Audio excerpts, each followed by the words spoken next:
Hey everybody, this is Spooky from ArmoredTalk.com, your blog and website dedicated to armored warfare news and information. Today we have something a little bit different for you.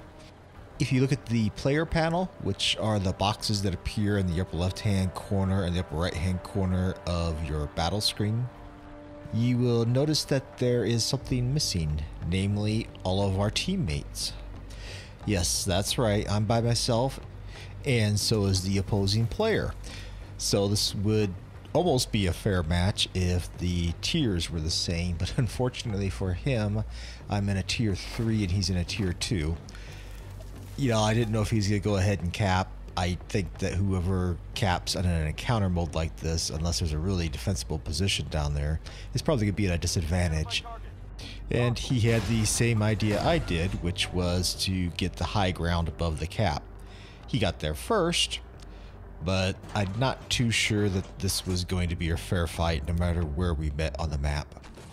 You know, I was really trying to be cautious in my gameplay here and back down the hill, hopefully draw him out, which I did. I really didn't need to worry about that. It didn't dawn on me until probably about now that, wait a minute, I'm in a tier 3, he's only in a tier 2. He's going to have a hard time penetrating me, and I should be able to cause him damage pretty much every shot once I'm able to get up so that my gun depression can hit him. Of course, I'm still backing up there after firing. Habits are hard to break, I guess.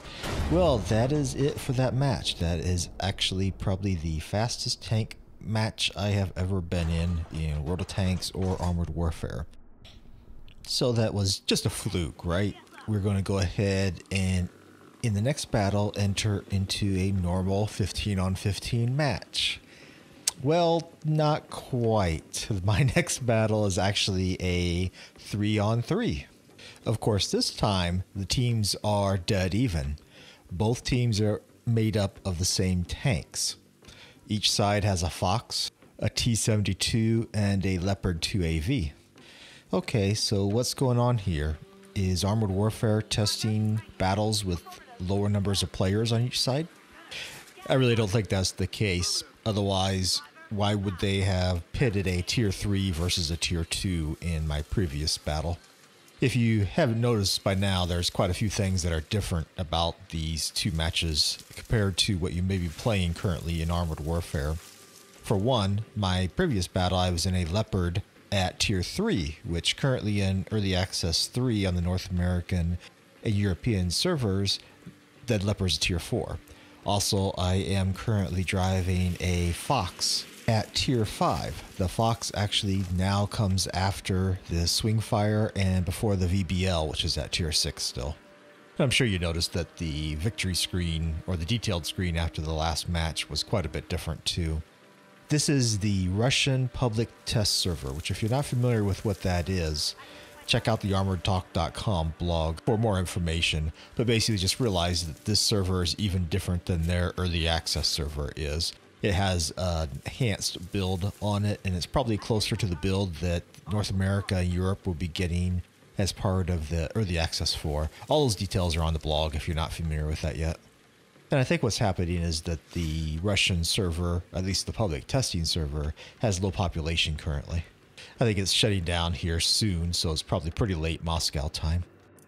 As far as this particular game, my thought was to try to first light up any tanks that may have been coming down the B line towards us, taking the high ground once again over that encounter base area. I didn't run into anybody until I got around the corner at the A1 line, and I thought that other Fox was going to go ahead and chase me, but he ended up not doing that, and he hides behind that hill there. So I thought, well, he can't really pop out and shoot me too quickly, so I might as well take some shots at his teammates. Hopefully I'll be able to distract them for my teammates to be able to engage them from the front. And actually the Fox does some pretty decent damage when it's shooting into the back of a tank. This particular vehicle is pretty fun. If you thought the VBL was fast to drive, wait until you try this one. This is not even close to being fully upgraded yet. And I'm not really too sure why I was able to take out that opposing Fox so quickly. This is not a vehicle I have a lot of experience in. I'm not even sure this is maybe my 3rd or 4th game in this particular vehicle.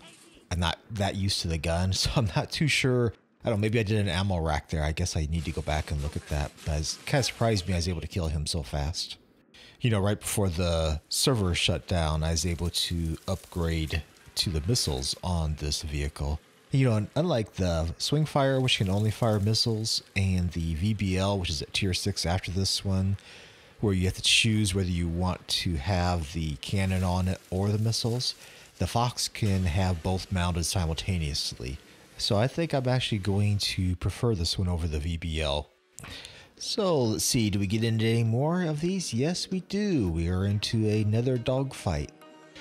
I'm leaving the music turned up here a little bit on this. To me, this seems like it's different music than what we currently have on the North American and European clients. It could just be that I'm crazy because I think I do have my music turned down on both of those clients. But on the Russian public test server, it seems like the music on a lot of these maps is different. I don't know if it's a localization or something new, or like I said, I'm just crazy. Speaking of the sound, I do personally tend to like having the game sounds behind my voice in these videos. If that's distracting to people, I would appreciate people leaving comments or sending me an email. I know one person had complained about it already, but I have since started lowering the volume of the music and the game sounds down a little bit. I actually dropped down to a tier 1 because I'm trying to get enough battles in the blue dealership so that I can get an artillery. I want to check out the illumination and the smoke shells that are on the Russian public test server, just so I can see how those work in the game. So I figured doing tier 1s would be a little bit faster for me. Of course, doing dogfights like this, they will go quite a bit faster. So my goal in this game was to go ahead and try to flank him, then use the E key to call him out as a target. At least I think that you still get the same bonus your teammates would be, which is your rounds are doing the max damage. But I didn't bother trying to go too far strategic-wise at this point in time. I have more hit points than he does. We fire at the same rate. I should be able to just win a damage per minute fight against him. So we'll just drive up and finish him off. So now I think I'm being smart. I go ahead and finish upgrading the M113. I had skipped over doing that before just because I had planned on moving up the line fast. And I also load up some consumables, which should help my vehicle perform better by loading a little bit faster, aiming a little bit faster, I think it is, and also increasing my max speed. So I was thinking that it would all help me in a one-on-one battle, but instead we get a 2-on-3 battle. So on the enemy team, we have 2 PT-76s, which actually hit pretty hard, and they should be able to damage the tier 2 that is on my team. And then, of course, I have my counterpart on the other team, also driving an M113. I'm hoping to be able to go forward here and spot so that my... Oh, rocks are so OP. So anyway, I'm hoping to get up here so I can light up some targets for my teammate. But until I do that, I did want to mention that, you know, as we talked about earlier, I don't think that this matchmaking is on purpose. I don't think Obsidian is purposely testing out battle modes with smaller teams like this. I think it's a combination of it's late in Moscow when the server's about ready to come down, combined with they may not have had the settings set correctly just for such a low population server. You know, earlier in early access when there were not as many players playing, they were able to tweak the matchmaking system so that when there were lower numbers, it behaved a little bit differently. So maybe somebody Obsidian in Russia just forgot to alter it as the population was dropping and everybody's going to bed for the night. But I don't get the feeling that this is an intentional test of smaller teams battling it out, which is really a shame because these matches are actually a lot of fun. You know, I wouldn't want to be in very many of them, or any actually, like the first one where we had a single tier 3 going against a single tier 2, but teams perfectly matched up so that both teams have the same amount of tanks, the same tier tanks, and could even be the same model or class of tanks. You know, doing things like that nature, with 3-on-3, 2-on-2, could make it interesting.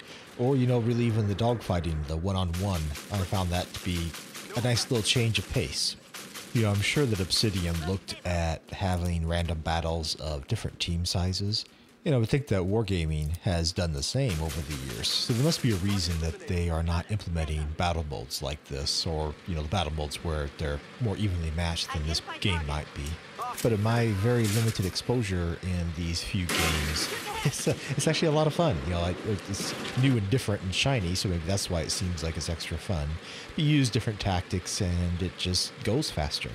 Unfortunately, I think this is probably just a fluke. But I am considering going ahead and making a suggestion in the forums if somebody hasn't already to go ahead and offer up every now and then games where you have 1-on-1 or 2-on-2.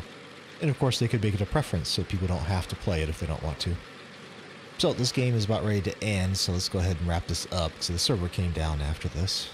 But I wanted to get this out here because I think it provided an interesting look at what some smaller team play could be like. And of course you got the chance to see the Fox in action. It should be coming to Early Access 4 to both the North American and European servers. So this has been Spooky from ArmoredTalk.com, your blog covering Armored Warfare news and information. We try to be your one-stop shop for everything you need to know, so check us out, and wherever you are, hope you have a good day or good night.